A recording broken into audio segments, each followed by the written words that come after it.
Olá, estou de volta com o Play, o programa que liga você à informação. E hoje recebendo uma convidada especial, a Diva Schneider, popularmente conhecida como a Irmã Diva. Ela está de passagem por Marechal Rondon e veio aqui bater um papo com a gente. Irmã Diva, bem-vinda, é uma satisfação recebê-la aqui para falar de tanta coisa bonita que a senhora desenvolve lá na África. E não somente isso, né? Vamos conversar de tudo um pouquinho. Tá certo, bom dia. Bom dia para você também que está nos ouvindo, está tirando um tempinho para conhecer um pouco da realidade de Moçambique, que é um país tão novo, né? E que está contando com a presença missionária da Igreja Católica do Brasil lá e também na presença das Irmãs da Divina Providência. Obrigado pelo convite, Ana. No domingo à noite, quem esteve na missa assistiu o seu depoimento lá, contando, né, que está passando por uns dias de férias aqui com a sua família, foi agraciada com isso, Sim. Né? E o pessoal, todo mundo comentando, olha que bacana, todo mundo admira muito o seu trabalho. Como é que é, Irmã Diva? Veio passar uns dias com a família, mas já está aí com data marcada para voltar para essa missão tão linda que a senhora desenvolve lá na África? Sim, vim passar 3 semanas com a família e no dia 24 de outubro já regresso. Eu digo já porque, nossa, ficar na família é tudo de bom, né? Mas voltar também, sim. As crianças lá desses dias já mandaram um áudio dizendo, quando que volta? Volta logo. Já tá estão demorando. com saudades. É que eu vim também para o capítulo, né? Então, eu já estou em Curitiba desde setembro. Então, essa demora. E essa semana, o meu depoimento ali na igreja foi justamente assim, junto com aquilo que nossa missão está fazendo lá na África, né? Cuidar da vida, salvar pessoas. E nossa preocupação maior é com as meninas, com as jovens, que em idade tão precoce de 12, 13 anos, já são entregues assim pela família para um matrimônio. E têm filhos, e também, como que eu vou dizer assim, como a escolaridade lá é muito baixa, 63% é analfabeto ainda hoje, então nossa preocupação é que se as mães estão alfabetizadas, elas podem apoiar os filhos em casa e na comunidade também, né, nas aldeias. Então, se pelo menos algumas retornam para as aldeias com uma formação boa, elas vão ser boas alfabetizadoras lá, né? E ajudam um pouquinho a perceber melhor o mundo hoje, né? Irmã Diva, já são 5 anos nessa missão. É uma experiência incrível, uma experiência de vida, é uma missão de vida, né? São tantos detalhes, e a senhora até comentando antes da gente gravar, são desafios que a gente não imagina, mas também muito amor, né? A senhora acabou de falar também que o pessoal já está mandando as mensagens. Então, assim, eu queria que a senhora dividisse um pouquinho dessa sua experiência lá nesses 5 anos. O que mais a senhora tem aprendido lá? Porque a gente aprende, né? Por mais que a senhora está lá para ensinar, para ajudar, a gente aprende. E, assim, as maiores conquistas, os maiores desafios vividos nessa sua missão. Nesses 5 anos, realmente, assim, aprendi muita coisa. Na escola eu aprendi o que é uma pandemia, mas não tinha vivido uma. E lá, depois de 7 meses que eu estava lá, veio a pandemia, né? Aprendi também na escola o que é um ciclone. Nunca tinha vivido um ciclone. Também aprendi lá dentro desse processo de estar em missão, que é muito bonito e gratificante. Então, nós lá atendemos, as irmãs atendem. Eu não estou sozinha lá, somos mais 2 outras irmãs, somos 3, e atendemos as crianças que têm a orfandade, ou de pai ou de mãe, e que para a família isso impossibilita essa criança de frequentar a escola por causa da mão de obra que precisam na roça. E então nós tentamos possibilitar que essa criança tenha pelo menos o alimento necessário e estrutura necessária para participar de uma escola e não fazer tanta falta em casa. Estamos agora com 86 crianças que estão dia e noite conosco, cuidamos da saúde deles, da alfabetização deles. Lá eu dou aula de alfabetização. Contamos também com professores moçambicanos também na alfabetização para dar reforço, mas eles têm também a escola do governo. E essa escola do governo, os professores, quem renumera eles é o governo da Itália. Moçambique, assim, politicamente, assim, o governo é muito pobre. Tá tudo por começar por ter 47 anos, né? Então, nessa missão também nós atendemos crianças recém-nascidas, as irmãs ajudam em parto, às vezes nós fazemos uma incubadora com tijolos, esquentamos os tijolos, e as crianças mesmo, os nossos laristas, que nós chamamos, então as meninas principalmente, elas vão trocando os tijolos, elas levam lá no fogo onde é que estão fazendo o almoço, e para esquentar e deixar como uma estufa quentinha. E às vezes é dentro de uma panela, às vezes é dentro de uma caixa com forradinho assim, daí a gente dá os melhores casacos nossos fofinhos assim para que a criança fique bem. Salvamos alguns, mas outros nós não conseguimos. Tem momentos que a criança fica em cima da barriga da mãe para ficar quentinha também. É dado assim com conta-gota a alimentação dos recém-nascidos, às vezes quando são principalmente precoces, né, de 7 meses. Às vezes a dureza é quando essa criancinha assim morre às 10 da noite, tem que ser levada então para casa, porque não adianta a gente dizer assim, esperem até amanhã. Uma vez que morreu, não importa a idade que tem, eles se movem. Eles vão até onde que está o quintal, onde que essa pessoa vive, né? Então, eles precisam levar. E a gente tenta dizer assim, não podemos. Uma, porque o governo, a migração, não deixa nós transitar livremente assim à noite. Não porque as pessoas são violentas, coisas assim. Eles estão preocupados se acontecer alguma coisa, o que eles vão fazer com essas brancas ali, né? Uhum. Então a preocupação é essa. Mas não tem como. Se você percebe que a família toda está se movimentando para sair com aquela criança que acaba de falecer, não tem como não acompanhar, né? Então o máximo que a gente pode fazer é perguntar quem das irmãs vai dirigir o carro, né? Nós temos uma Toyota lá. E daí chamamos um dos meninos laristas, né? Um que tenha mais idade. Daí ficam as outras 2 irmãs e o guarda lá, porque não podemos deixar a missão toda com as 80 e poucas crianças desassistidas, que a gente sabe a hora que sai, mas a hora que volta a gente não sabe, né?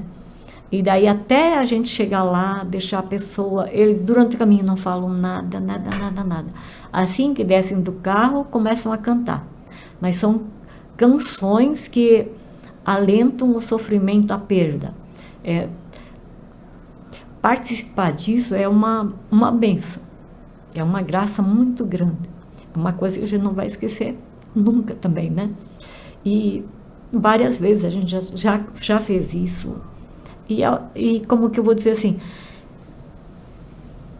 é um bem para a alma da gente saber que o pouco que a gente pode fazer, pelo menos estar junto, porque isso eles nos ensinam.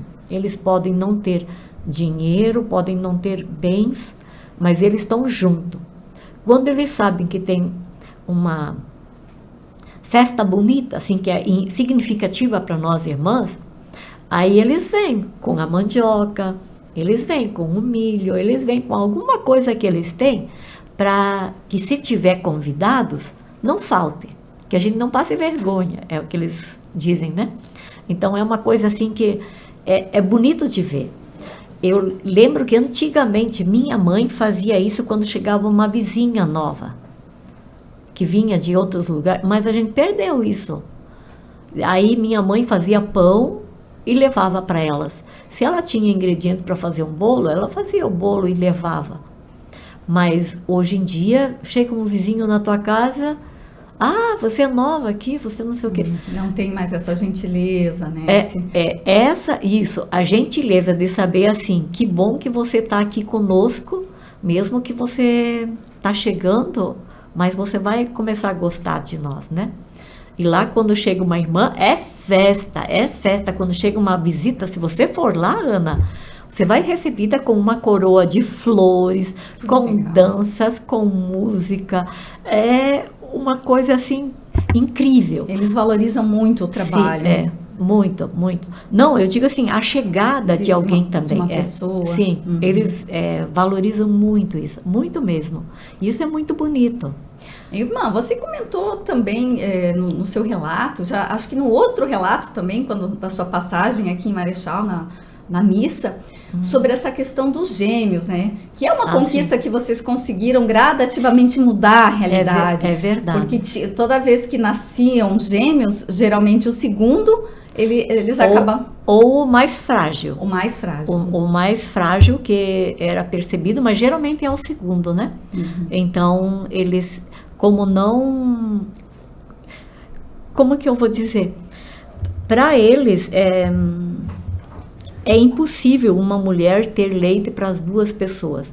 Uma porque realmente a nutrição é pouca e não tem uma dose a mais de alimentação.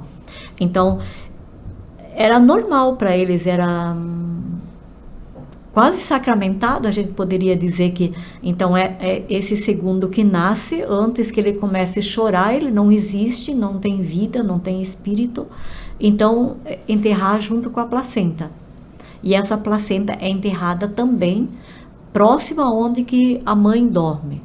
Se é na esteira onde que ela dorme lá na aldeia, é feito uma escavação ali, e aí é como se a mãe adotasse essa criança ali que depois vai se decompondo, né? Se sabe que talvez...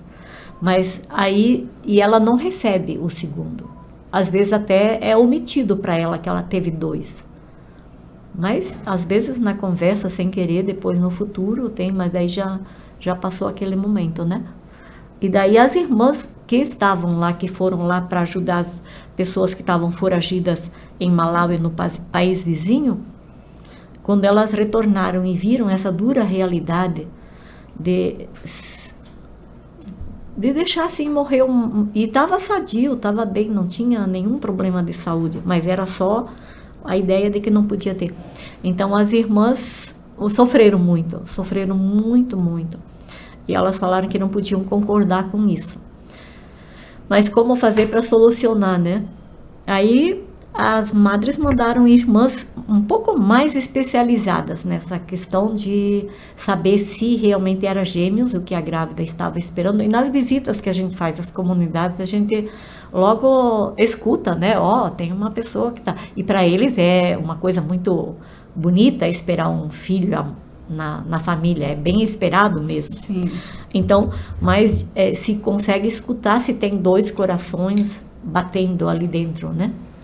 E aí conseguiu fazer um trabalho que deixasse viver e deixasse a irmã estar junto na hora do parto. Não deixar sem, né? E aí as irmãs, mesmo às vezes passando semanas com elas ali na aldeia, para suprir essa necessidade de amamentar, de fazer o leite, porque também não dá para esquentar demais, porque lá tudo é com lenha, né?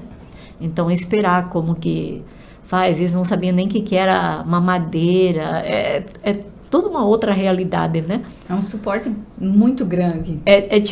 Não é tão grande, é que para eles não tem como. Só que daí conseguiram, daí a notícia vai, né?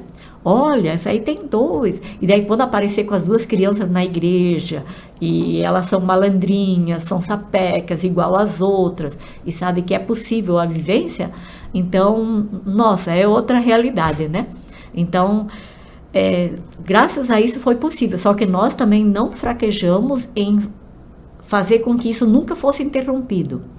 Mesmo com dificuldades, sempre tinha leite, então, para as crianças, porque daí não é nascer e uma latinha, é nascer e para ter 6 meses, sempre o leite suficiente, né?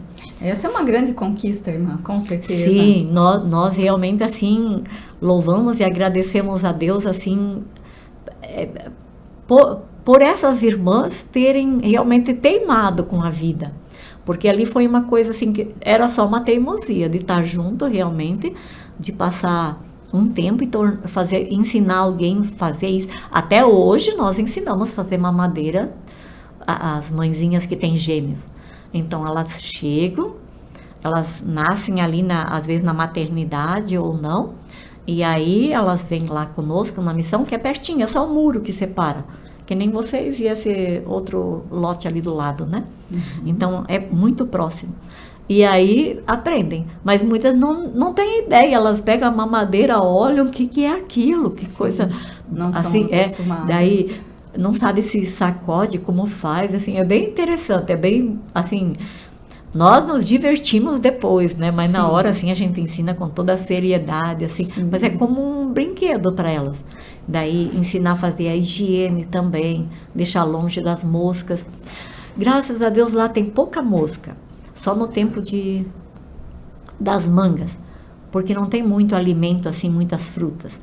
Então, eu acho que seja por causa disso. Então, hoje nós temos, por exemplo, assim, 8 gêmeos lá, que são 16, só do grupo dos 43. E eles vêm lá uma vez por mês para se pesar. Nos outros dias, qualquer pessoa da família vem, a gente entrega uma senha. Se vocês vissem nossas senhas, é de rir. Daquelas caixinhas de fósforo, tudo que é papel duro, no começo as irmãs imprimiam a senha. Mas aí elas enrolam naquele tecido delas e perde, e daí elas dizem, eu perdi a senha. Ou faltavam para vir buscar, daí diziam que porque tinham perdido a senha. Daí agora qualquer caixinha de papelão duro, a gente escreve a data da próxima quarta-feira, e aí elas não perdem mais a senha. Nós falamos, nossa, elas nos ajudam ecologicamente, sem saber, né? A senhora participou de algum parto? Fez algum parto, dona Dina? Não participei. Porque geralmente, assim, quem faz é a irmã Marquelísia ou a irmã Laudeci, que são enfermeiras. Mas como que eu vou dizer assim? Na urgência de chamar, que seria o caso de ir, seria no momento de uma celebração, porque nos outros momentos eles já sabem que devem chamar a irmã Laudeci ou a irmã Marquelísia, que eu estou no reforço escolar com eles, né?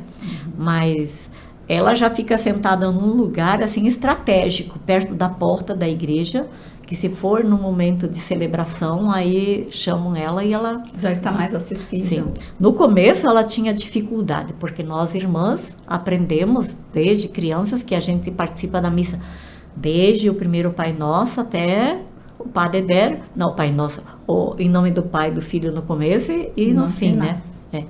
Aí ela dizia, e agora, o que eu faço? Eu saí no meio da missa e não sei o que. Eu dizia assim, Marquelísia, nós estamos aqui para salvar vidas, então, por favor, Jesus está junto, maior. Vai lá, não tem problema, se você não comungou depois da nossa capela, uma de nós dá a comunhão para você, mas vai tranquila. E ela é muito ansiosa, ela quer fazer as coisas certas, ela é uma irmã assim, nossa, super boa. E aí ela disse, agora estou liberada dessa. Agora não fica se preocupada e se culpando. Não. Mas isso assim, à meia-noite também chamam, não tem dia, não tem hora também. Mesmo para levar socorro de pessoa que foi picada de cobra, ou que se queimou muito feio, coisa assim. Daí uma de nós, porque só tem 2 carros na aldeia, né? Então, nosso carro sempre está à disposição. Daí uma de nós leva, mas alguém da comunidade, um adulto, deve ir junto para voltar, né? Porque a família vai, mas fica lá junto. Então, para a irmã não ter que voltar sozinha, daí outra pessoa vai junto. Mas dá certo. No começo a gente não tinha muita certeza que ia dar certo, a gente ia mais na fé, né? Mas dá certo, sim. Que bacana. Daí a gente leva para uma cidade grande, aonde que precisa ir. Às vezes são 2h30. Onde tenha recurso para atender aquela demanda necessária. Irmã, a gente sabe que é uma região de muita pobreza e a alimentação também ela é muito precária. A senhora falou que vivenciou uma experiência de um ciclone. Nós tivemos também aqui no Brasil a questão do Rio Grande do Sul, que foi muito triste, né? A cidade tomada pela água. A senhora também viveu essa experiência por lá e isso também influencia naquilo que está, vamos dizer assim, está na terra para dar o alimento e influencia nessa alimentação que já é precária, que já é difícil, né? Gostaria que a senhora falasse um pouquinho disso, dessa experiência. Então, quando chegou o ciclone, nós estávamos, as crianças já estavam até assim indo para a escola. Era fim de abril, maio. E não, acho que foi começo de abril, foi. E todas as crianças estavam ali. Com o ciclone, o governo veio. Quando eu digo governo, é uma pessoa da localidade que manda, que é chefe, que eles falam, né? Ela vem e diz: as crianças todas devem ir para casa, porque está subindo mais e não vai ter aula. E as crianças são obrigadas a ir. Umas levaram 3 dias até chegar em casa, porque era passar água e outros espaços a pé enxuto, porque as nossas crianças vêm de muito longe. E o milho todo daí caiu, não teve como recuperar. E vamos ter que esperar agora a próxima chuva para conseguir voltar. Mas o mais triste, Ana, é também, por exemplo, as casas deles. As casas deles são todas de barro. Então eles colocam umas estacas, colocam outras madeiras assim, árvores mesmo, né? Só o tronco. E daí vão enchendo com barro. Ou eles fabricam tijolos, mas é só fazer o quadradinho para imitar um tijolo mesmo e sobe. Mas nessa enchente, que realmente a água ficou parada 2 meses na localidade ali na aldeia. E as casas começaram a desmoronar por causa que eram de barro, né? Então a chuva contínua deixou a palha muito pesada e embaixo começou a molhar muito. Aí eles foram morar na escola, foram morar ali na missão também, os espaços que tinha foram colocados. Aí numa outra localidade aonde que tinha casas, assim, eles foram levados para lá, mas até hoje aí não conseguiram reconstruir tudo. Na missão também 2 lados dos muros caíram, as casas, as privadas, as latrinas todas implodiram. Então era mistura assim com a água do poço, com tudo, mas não era só conosco, era geral. E a dificuldade, no caso, a senhora falou, o milho, que é praticamente a alimentação lá é muito baseada no milho, tudo vocês usam milho. As 3 refeições que eles têm é milho. É mingau de milho de manhã com uma colher de açúcar, é o máximo de açúcar que eles recebem. Eles pedem mais, as crianças pedem mais, mas nas famílias deles nem açúcar às vezes eles têm. Mas financeiramente nós não temos mais. Então tem que ser dosado para poder atender. Sim, para poder atender os 365 dias, né? Menos um mês também. E aí eles comem aquele mingau de milho, mas é bonito de ver. Aquele pátio, assim, é só areia, né? Porque lá é muita areia. Aí tem grupinhos de 5 lá. Daí tem o quintal dos meninos e tem das meninas. Daí eles têm uma bacia grande e é colocado tanto para aquelas 5 ou 6 pessoas. Aí eles pegam uma colherinha e comem. Se eles não têm colher, eles pegam folha de manga. Mas eles já sabem qual é a folha de manga que eles dobram no meio e vão comendo. E daí, se falta eles deixam ali sobrando. Mas eles não tem como faltar. Eles, na hora da refeição, eles todos estão presentes. Não pedem, sim. E o almoço também é polenta. Aí é polenta um dia com folhas verdes. Quando eu digo folhas verdes, é folha de mandioca, é folha de batata doce, é folha de leve-leve, que eles falam lá, que aqui é moringa, né? E que é muito bom, ajuda a ter bastante ferro. Eu, por exemplo, estou com saúde 10, porque a alimentação, sim, é bem balanceada, né? Daí, ou no outro dia, então, eles comem polenta com peixe seco. O peixinho seco é por causa desse tempo da seca agora, que é fácil de secar. Daí ele é salgadinho e secam no sol. Quando é tempo de chuva, aí eles defumam um tipo de peixe que vem mais peixes. E os lagos aí vão secando, daí fica só um caminhozinho assim no meio assim. E então a nossa alimentação é essa, mas em dias de festa, que são 3 dias de festa que eles têm, que é a Páscoa, o Dia da Criança é muito bem celebrado. O Dia da Criança, para eles, se não é celebrado, não presta. E no Natal, mas como ele no Natal, lá pelo dia 15 até o dia 15 de janeiro, estão nas famílias, então nós fazemos esse último almoço antes. Daí dizemos assim que é almoço de despedida desse ano. E damos os parabéns para quem estudou bem, foi o melhor aluno e a melhor aluna são do lar. Aí eles dizem, é porque estão com as irmãs, que as irmãs são rigorosas. E daí, coitado, dá uma fama para nós que nós nem temos, né? Sim, mas é gratificante, é bonito de ver. E a alimentação deles, que nem agora, antes da chuva, eles, nas famílias, nas machambas, nas roças, eles colhem toda a mandioca, arrancam tudo, aí guardam os caules, né, para plantar depois. Eles lá plantam espetando no chão. Daí eu ensinei para eles que eles podem plantar assim como meu pai e minha mãe me ensinaram, colocar dentro da terra, daí brota dos dois lados raízes, né? Daí eu disse, vocês vão colher mais ainda. Não acreditamos nisso, irmã. Aí justamente agora que a mandioca estava bonita, tá tudo embaixo da água, aquela da experiência dos dois lados, né? Aí, mas um disse assim, eu vou fazer, irmã, porque eu acredito na senhora. Daí fiquei toda feliz. Alguém acredita em mim. Sim. Daí eu acho que vai colher e vai poder dizer, eu realmente, as duas pontas no chão, dá mais raiz do que só uma ponta, né? Aí eles descascam a mandioca sem lavar, porque é muito arenoso mesmo e água é difícil no tempo da seca. Tem que se ir longe para buscar, porque o poço vai afundando. E aí eles colocam em cima do telhado de palha e seca. Quando eu era criança, minha mãe fazia giz para nós, com pedacinhos de mandioca, com tirinhas de mandioca.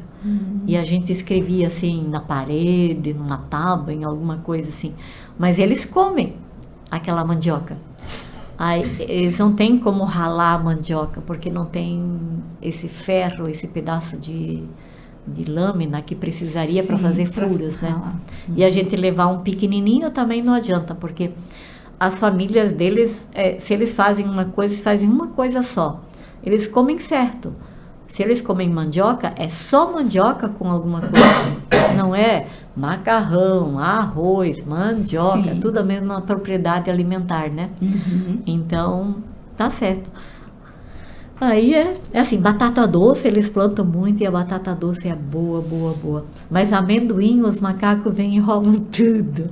Daí eles plantam para os macacos e para eles, que também é muito bonito. Eles não matam macaco lá. Aqui nossos povos indígenas comem macaco. Eu comi já carne de macaco. Mas eles lá não. Eles dizem, esses são nossos ancestrais, esses que são antes de nós. Então, nós respeitamos eles. E a língua, como é que é, irmão? O que eles falam lá? Como é que você se entende muito bem? Foi muito fácil essa adaptação? Na verdade, a missão das irmãs chegar lá era para atender os foragidos de Moçambique, que tem língua portuguesa também, né? Então, eles entendem português, falam bem o macua e entendem e falam também inglês, que é do país vizinho, e o Checheva. Mas eles falam o português do que eles precisam, né? Mas tem dificuldade na alfabetização na escola também. Então, nós na missão somos proibidas de falar macua. Somos obrigadas a falar português. Mas a gente acaba aprendendo também, né? Porque eles rezam em macua também. Tem celebrações eucarísticas e celebrações litúrgicas da palavra que é em língua materna deles. Então, pelo menos, saber o mínimo necessário a gente sabe. Aprender. Maria é Maria igual, Jesus é Jesus também, porque é uma palavra que foi colocada depois para eles, né? Porque eles, na origem deles, eles têm, assim, consciência de uma divindade muito grande, que seria Deus Pai, né? Deus que cuida, Deus que cria tudo, né? Mas agora do Filho desse Deus, isso eles aprenderam então com os missionários que vieram depois, que é Jesus, né? E a religião nossa não é só católica, tem os muçulmanos, tem outras religiões lá. Então, nas sextas-feiras, toca uma corneta grande, alá, daí um lá vai lá, canta assim. Daí eu digo assim, eu acho que eu posso competir com o líder de vocês, porque eu sei de puxar o Alá muito mais longe que ele, né? Mas por causa do canto do coral, que a gente desde criança participa, né? Sim. Daí eles dizem, então vai, irmã, chama nós para a oração. Daí eu chamo, né?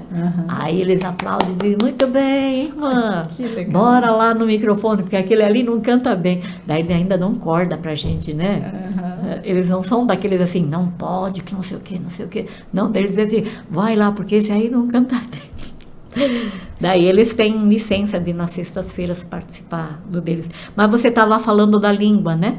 Então a saudação deles é muito delicada, assim, muito assim, como vou dizer assim, respeitosa. Quando se dirige para a pessoa, ele olha rapidamente, inclina a cabeça e coloca as mãos assim e diz salama.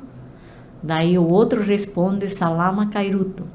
Quer dizer, diz também, bom dia, como vai você? Daí a gente deve dizer como que a gente vai também, daí fala alguma coisa, como que tá, daí deve dizer como que tá no quintal. No quintal é como tá na família, né? Porque para eles ir para casa é só de noite para dormir. Porque eles não têm móveis, não tem essas coisas. Não tem, nós dizemos não tem nada, eles têm o necessário e pronto, que é a esteira lá dentro e uma manta, que eles chamam que é um cobertor, que nós dizemos, e a capulana, que é aquele tecido que se enrolam, né? Aonde eu moro, as mulheres se vestem com camiseta. Um pouquinho para lá, que dá uns 100 quilômetros, onde é que tem uma montanha, lá elas só usam a saia. Não, só vestem assim nas ancas, né? No corpo para cima, liberado.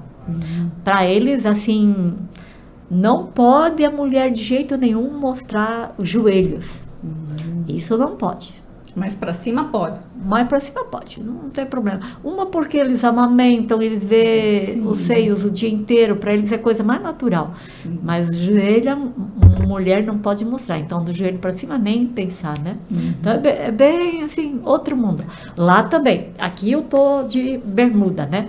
Lá não, nós andamos vestidos como elas. Nos identificamos como elas. Até para passar uma confiança, para para mostrar que você está inserida naquela comunidade. Isso, que a gente tem respeito, que esse chão é sagrado e que a gente chegou para somar e não para criar confusão. Então, o mínimo necessário a gente corrige. Só quando realmente tem uma ameaça de uma vida ou de alguma injustiça muito grande, aí sim. Nós somos a favor do homem não achar que tem direito de bater na mulher. Então, isso às vezes eles fazem. Então, a gente é a favor de denunciar.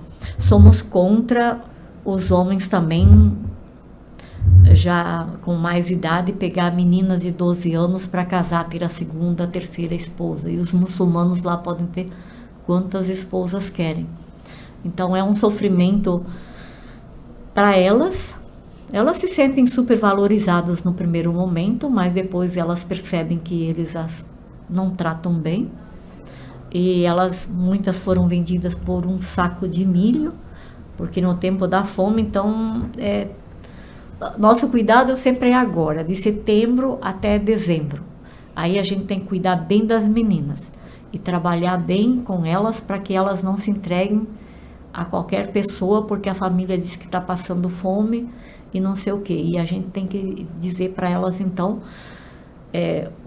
você já está quase terminando esse ano letivo, então, coragem, confiança, fique, não aceite casar agora, e se a família quer casar você agora, peça para vir falar com as irmãs, e às vezes eles vêm e a gente mostra para eles que não pode. Daí, se é necessário, a gente dá o saco de milho, então. Mas para não... Para preservar Sim, a criança. Porque é verdade, são ainda crianças.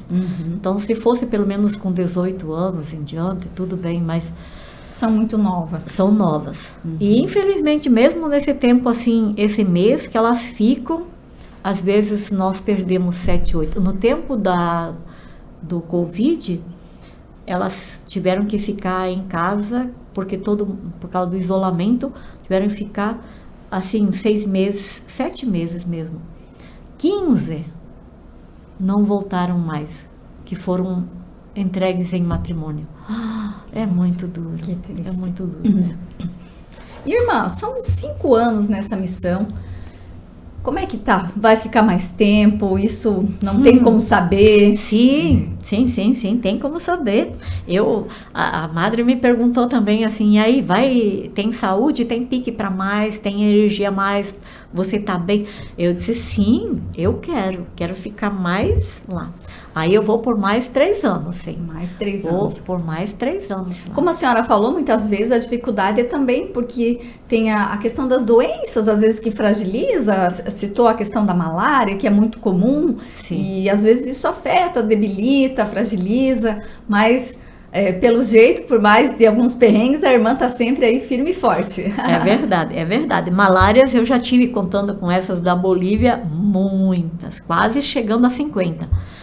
E dengues aqui no Brasil também tive, lá graças a Deus a gente não tem. Não tem chikungunya também. Mas a malária é inclemente lá mesmo. Nesse tempo das chuvas assim, vem muito. Às vezes nós estamos com 8 crianças, mais uma irmã com dengue. Nós perdemos com malária. Temos 2 irmãs que morreram com malária lá. Então, mas antes de nós, né? E infelizmente não tem às vezes que não dá, né? O difícil é quando a pessoa não sabe quando é a primeira picada, né? Quando é a primeira malária. Então pensa que é só uma dor de cabeça, pensa que é só uma coisa assim no estômago, que não está bem. E deveria reclamar logo. E daí a irmã se faz de forte e quando vê já está... Muito debilitada. Não, tá... E isso é questão de 2, 3, 4 dias. Tem que dizer tem que logo. Ser muito rápido. E tem que ser humilde. Eu acho que não é questão de dizer assim, eu sou forte, não fico doente. Eu já fiquei 3 dias na cama e disse para as irmãs, podem me esquecer aqui, vocês ficam lá no trabalho, mas não esqueçam de trazer água e ver se eu tenho alguma coisa para roer, né? De resto, não tem o que fazer com malária. E daí tem o remédio que eles têm lá para dar. Então, são comprimidos durante 3 dias, que a gente toma 3 de manhã, 3 à noite, 3 de manhã. E não pode espaçar, não pode deixar de tomar.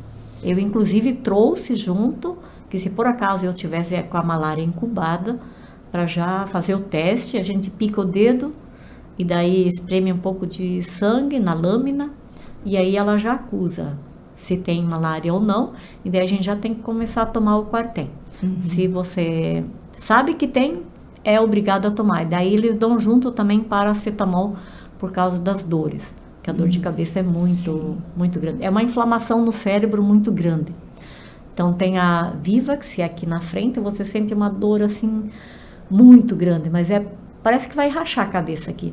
Ou a falcifórmica, que é mais perigosa, que pega a parte do cerebelo. Então essa incha aqui assim, e se a pessoa não toma o Quartem em tempo, aí estouram as veias ali dentro e daí dá hemorragia cerebral, né? É o que a gente diz aí, malária cerebral. Sim. Daí é perigoso. perigoso. A senhora citou outras missões, né? Gostaria que a senhora só citasse quais missões tudo a senhora já participou. Eu sei que participou aqui no Brasil, na Bolívia, enfim, agora está na África há 5 anos. Hoje eu tenho consciência de que uma missão me preparou para outra, né? Então, durante 20 anos eu estava em colégios. E ali tive a oportunidade de fazer várias faculdades, fazer mestrado. Como que eu vou dizer assim, ter uma vida sistemática, séria, compromissada ali com compromisso, porque, nossa, colégio de freira tem que ser colégio de freira, né? E a freira, então, mais do que tudo. E isso me preparou para ir para a missão.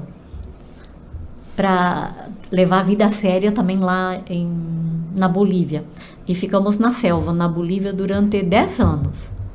Lá também é dengue, malária, mas eu estava na parte assim da igreja, da parte da pastoral. E o meu trabalho voluntário junto com os doentes era de colher folhas. De manhã, na pastoral, o que a gente vai fazer? Só visita ou preparar um tema que a gente tinha que dar na catequese, ou preparar os catequistas ou os missionários que estavam lá. Aí eu colhia folhas, porque tem hora certa para colher, né? E a medicina natural é mais lenta do que a outra, né? Mas é mais... Hoje, por exemplo, se você perguntar, irmã Diva, você toma um comprimido, um remédio? Não, nenhum. A natureza me dá o que eu preciso. Agora o médico diz que eu tenho que tomar cálcio. Tá bom, eu vou tomar. mas é uma coisa assim, paliativa por 6 meses, né? Depois já tudo bem. Daí estive lá eu trabalhava num assentamento. E lá sim tinha briga de facão, essas coisas todas. Meu Deus do céu, porque eles tinham invadido um terreno que não podiam. Mas eram tudo pessoas assim, quem tinha invadido eram pessoas... não digo perigosas, mas eram agressivas, eram já pessoas assim, não eram pessoas pacíficas. Não foi organizado aquele assentamento, foram invadindo, e quem mais podia na briga é que ficava com o terreno, né? E a igreja, a prelazia, o bispo disse, é bom a gente marcar uma presença religiosa lá, né? Daí eu me prontifiquei, fui. E, claro, voltava sempre de noite para casa, né? Aí ficamos lá. Mas hoje é bonito. Lá eu aprendi, aí todo mundo dava alguma coisa. E freira é pobre, né? Aí eu dizia, mas eu também quero ajudar alguma coisa, eu quero dar alguma coisa. Aí eu tinha cabelo comprido, tranças, mas para enrolar no pescoço, que andava de moto sem capacete, para proteger a pele, né? Aí eu cheguei um dia em Marechal aqui, e aqui tinha um lugar onde é que compra cabelo. Estava escrito. Aí pensei assim, eu vou vender meu cabelo. Naquele tempo não sabia pedir dinheiro ainda para missão, né? Agora eu já sei pedir. Já sabe. Aí vendi o cabelo. Consegui comprar 800 tijolos. Depois eu vendi de novo o cabelo e compramos o altar da igreja. Aí eu achei o máximo. A sua forma de ajudar. A madre não gostou. Ela disse, é uma vergonha. Mas eu disse, é o que eu tinha. E ela disse, mas podia ter falado, pedido. Eu disse, mas vocês sabem da necessidade, né? Mas tudo bem, isso é o tempo que passou. Agora esse cabelo eu tô cuidando assim, só para cortar os branquinhos, os pretinhos não corta. Sim, então depois da Bolívia, lá depois de 10 anos, eu também era diretora das missões, então tive oportunidade para ir a congressos e diferentes lugares assim, né? Dávamos a formação missionária. Lá inventamos uma coisa muito bonita. Até hoje eu não entendo como que nós tivemos essa inspiração. Tem uma pulseirinha, e sempre com as crianças se trabalha os 5 continentes, né? Se reza pelas missões, tudo isso, né? E estamos no mês missionário. E numa viagem dessas, nós tínhamos visto uma menina fazer o macramê de uma pulseira. Mas era uma pulseira assim, daquelas de jovens que usam, né? E a irmã Heloísa, que estava junto, ela olhou e disse assim, mas isso eu sei fazer. Aí, voltando para casa, eu disse para ela assim, sabe que me veio uma ideia dela? Ela disse, qual? Você disse que sabe fazer o macramê. Nós temos fio de linha aqui. E eu preciso ensinar para as crianças que o compromisso de rezar pelas missões. Então, nós estamos começando o grupo de terço, lá na Capela São Luís, e também nas outras capelas da infância missionária, e elas não sabem rezar. E elas não lembram de rezar. Mas se elas tiverem uma pulseirinha, elas vão olhar para a pulseira e vão lembrar, eu posso rezar. Daí ela disse, tá bom. Então você tenta ver as cores. E naquela cidadezinha também não tinha as miçangas que precisava, que tinha que ser a vermelha, a verde, a azul, a branca e a amarela, né, dos 5 continentes. Aí tivemos que esperar uma irmã que tinha ido para Cochabamba, que é uma cidade lá. Daí falamos para ela dessa necessidade. Daí eu disse para ela assim, não traga só uma de cada, traga umas 100 de cada, né? Aí tá, acreditando que ia dar certo essa pulseira. E deu certo. Até hoje, a igreja no mundo inteiro usa. Que legal. Aí tinha um padre que era da Itália. Aí ele dizia assim, irmã, a senhora vai fazer com as crianças essa pulseirinha? Daí eu ensinei para outras pessoas fazer. E eu vou comprar. Assim a senhora pode comprar os livrinhos da infância missionária para as crianças. E a panholeta, essas coisas todas. Aí tá.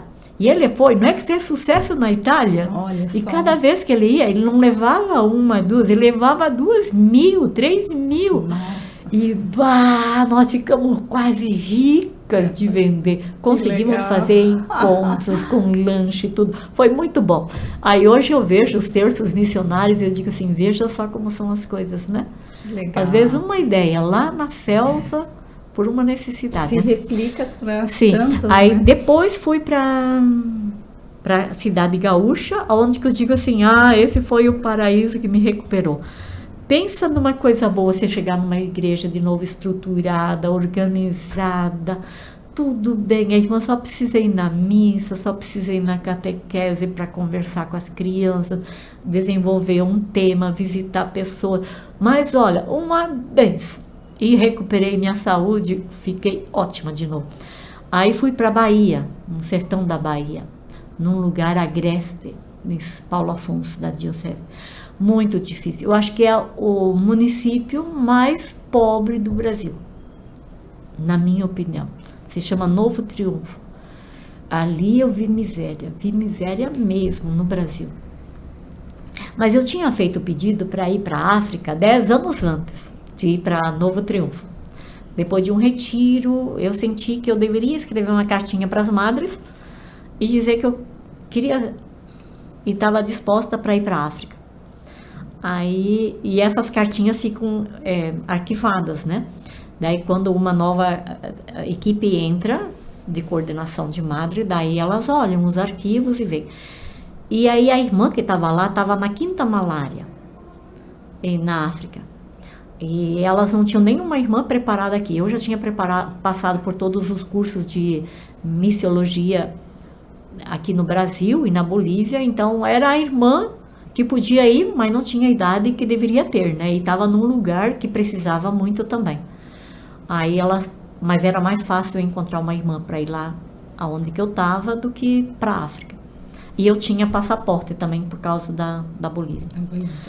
Aí, e era urgente, a irmã não tinha como. Daí uma irmã da Alemanha foi lá buscá-la para trazer, porque senão ela ia morrer mesmo. Ela já não conseguia mais. Eu acho que se ela tinha 42 quilos era muito ainda. E as irmãs de lá muito preocupadas, né? E aí a irmã Luzia veio e aí eu fui. Daí nessa foi a loteria para mim, né? Que eu ganhei. Eu digo, o tempo de Deus não é o tempo da gente, né?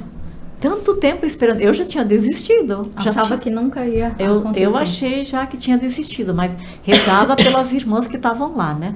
Mas quando a irmã ligou para mim e disse assim, você está disponível e está com saúde para ir? O Espírito, tá bom? Então, estamos te enviando. É a sua vez, a sua oportunidade. Foi minha vez. Sim, mas aí estava com um trabalho muito bonito lá também. Nossa, choramos de montão para sair. Eu fico muito chorosa, assim, eu me apego aos lugares, assim, né? Mas dou minha vida lá onde é que eu tô. Gosto legal. muito. Irmã Diva, uma satisfação conversar com a senhora. A gente sabe que a gente poderia ficar falando aqui, olha, a manhã toda, porque realmente são muito detalhes, né? São vivências diferentes muitas vezes, mas o amor é o mesmo de todo mundo, né? Isso verdade. A gente percebe, assim, cada fato que a senhora conta, a gente percebe, né? Essa entrega, né? Uma entrega, realmente uma missão de vida. E a gente deseja aí que nesses próximos 3 anos que a senhora vai seguir lá na África, que tenha muito sucesso em todo o seu trabalho, né? E sempre que vier para Marechal, venha nos visitar para contar o que está acontecendo de novidade, o que tem, muitas vezes levar algumas coisas, então, né? Já que eu estou aqui falando, venha visitar, verdade, no ano passado, acho que foi em maio, ou abril, eu estive aqui e aí eu pedi que quem tivesse linha, lã, coisa assim, lã não, linhas para bordado que fizessem chegar até nós, né? E o Mesquita fez um trabalho muito bonito. Eu trouxe uma toalha para ele, para entregar para ele bordadinha lá pelas meninas. Bonita mesmo. São agradecidas. Nossa, é uma terapia ocupacional e eles têm assim uma habilidade para as manualidades que para nós falta. Elas dão de 1000 em nós e fazem com gosto. Uma concentração, uma beleza. Então, eu quero agradecer quem realmente assim fez chegar, as linhas chegaram até lá, os óculos também quero agradecer assim de coração, que olha, só o fato de escutar pessoas dizer que conseguem ler a palavra do Senhor por causa dos óculos. E na alfândega, nos aeroportos, não é fácil passar com todos aqueles óculos. Eles querem saber para que é, como que é. Eu acho que eu já tenho um cara de freira, né? Mesmo não vestido de freira, mas eu acho que eu já tenho um cara. Porque eles dizem assim, irmã, a senhora é muito corajosa para andar com essas coisas todas. Porque se fosse outra pessoa, nós ia dizer, deixa essa mala aqui. Mas eu não deixo, eu digo, não, isso tem que ir comigo. Eu digo, podem abrir, podem olhar tudo, mas isso vai tudo comigo. É por um bem maior, por uma boa causa. Sim, né? sim, é verdade. Ajudar quem precisa. E obrigada, Ana. Obrigada também. Wesley, uma satisfação aqui essa como é que é, uma missão de vida que a gente só se inspira, né? Inspiração, porque a gente fica muito feliz de saber que tem no mundo pessoas tão boas, assim como a senhora, dona Diva. Obrigada, nem tanto, eu me esforço, mas estamos chegando lá, né? Deus sabe o que precisa, né? E se ele precisou da minha participação, junto com aquele povo tão querido e tão amado também, né? E realmente a gente recebe muito, só nesses dias das crianças dizer volta, volta, já faz com que o coração arde e quer se pôr a caminho, né? Mas estou curtindo minha família também, e a cidade também, a cidade está de parabéns, está muito bonita. Eu sinto assim, orgulhosa quando eu chego para Marechal assim e vejo ela tão bonita assim. Que é a sua cidade. É minha cidade, é verdade. Nós vamos ficando por aqui. Obrigado pela sua companhia. Siga as nossas redes sociais e fique por dentro de tudo o que acontece em Marechal e região. O Presente, você bem informado.